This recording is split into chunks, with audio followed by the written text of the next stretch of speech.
Em Game of Thrones, tivemos reis incompetentes, manipuladores, assassinos e verdadeiros monstros.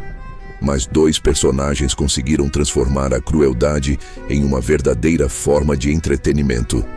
De um lado, Joffrey Baratheon. Do outro, Ramsay Bolton. Um torturava através do poder. O outro parecia sentir prazer na própria crueldade. Mas existe uma pergunta difícil. Quem foi realmente o pior vilão? E talvez a resposta não seja tão óbvia quanto parece. Você está bonita. Obrigada, Milord. Majestade. Agora eu sou rei. Me acompanhe. Quero te mostrar uma coisa.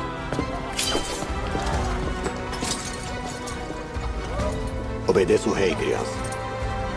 Desde cedo, ele mostrou que não era apenas um jovem mimado.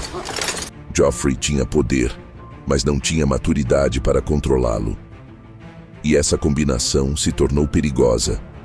Como rei, ele humilhava pessoas publicamente, abusava da autoridade e tomava decisões cruéis simplesmente porque podia. Por favor, não! Aquele é seu pai. Esse aqui. Olhe e saiba o que acontece com traidores. Você prometeu ser piedoso. Eu fui. Dei uma morte justa a ele. E Joffrey tinha uma característica ainda mais perturbadora. Ele parecia sentir prazer em humilhar e provocar sofrimento. Um dos exemplos mais marcantes acontece quando ele ordena que 2 prostitutas sejam colocadas uma contra a outra e observa a situação como se fosse um espetáculo. Em outro momento, ele humilha Sansa publicamente e transforma a própria corte em um palco para demonstrar seu poder. E existe uma constante no comportamento de Joffrey. Ele não quer apenas vencer. Ele quer que a outra pessoa saiba que está completamente à sua mercê. É isso que torna Joffrey tão perturbador. Ele recebeu poder absoluto antes de desenvolver maturidade suficiente para compreender as consequências dele. Mas então apareceu Ramsay Bolton. E aqui o jogo muda completamente. Porque Ramsay não precisava de uma coroa para ser cruel. Ele parecia procurar oportunidades para ser cruel.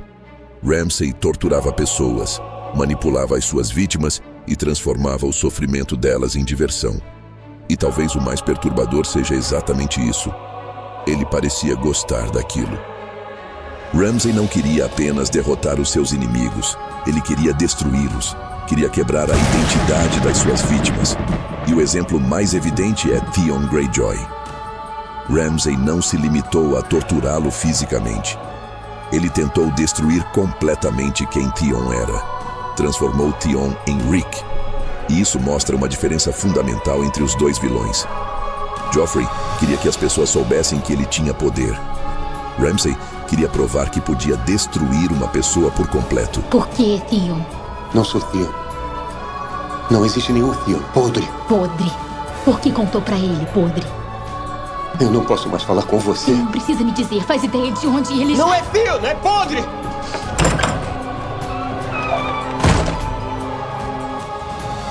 Então vamos colocar os 2 lado a lado. Joffrey era cruel, sem dúvida, mas grande parte do seu poder vinha da posição que ocupava. Ele tinha a coroa, tinha soldados, tinha pessoas dispostas a obedecer às suas ordens. Ramsay era diferente. Ele era cruel mesmo quando não precisava ser. Era manipulador, era inteligente e muitas vezes transformava o sofrimento dos outros em entretenimento. Joffrey queria ser temido. Ramsay parecia gostar de fazer as pessoas sofrerem.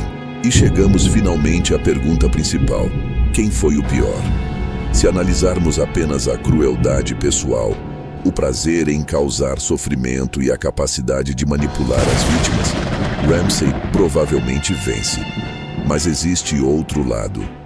Joffrey tinha poder suficiente para transformar seus caprichos em tragédias que afetavam todo um reino. A execução de Ned Stark, por exemplo, não foi apenas um ato de crueldade. Foi uma decisão que ajudou a desencadear consequências enormes para Westeros. Portanto, Joffrey pode não ter sido tão sádico quanto Ramsay, mas o poder que ele possuía tornava seus atos extremamente perigosos. O rei que gostava de humilhar os outros terminou incapaz de controlar o próprio destino. E Ramsay? O destino dele foi ainda mais irônico. Depois de perder Winterfell e ser derrotado por Jon Snow, Ramsay acabou preso. E foi Sansa Stark quem decidiu seu destino.